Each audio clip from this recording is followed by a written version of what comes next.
தமிழ் கவிஞர், சுதந்திர போராட்ட வீரர் மற்றும் பெண் விடுதலைக்காக போராடியவர் ஆவார்.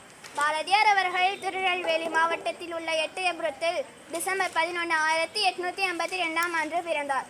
இவருக்கு 11 வயது இருக்கும் போதே கவிப்பாடும் ஆற்றலையும் புலமையும் பாராட்டி எட்டயபுரம் மன்னர் இவருக்கு பாரதி என்ற பட்டத்தை வழங்கினார். இவரது தந்தையின் பெயர் சின்னசாமி ஐயர், தாயார் பெயர் லட்சுமி அம்மாள். ஜாதிகள் இல்லையடி பாப்பா என்று கூறிய பாரதியார் தீண்டாமையை அறவே வெறுத்தார். கண்ணன் பாட்டு, குயில் பாட்டு, பாஞ்சாலி சபதம், புதிய ஆத்திச்சுடி போன்ற புகழ்பெற்ற காவியங்கள் பாரதியாரால் எழுதப்பெற்றன.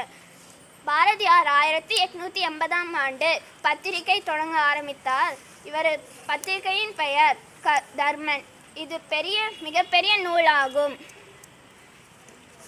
தமிழன் என்று சொல்லடா, தலை நிமிர்ந்து நில்லடா என்று பாரதியார் கூறுகிறார்.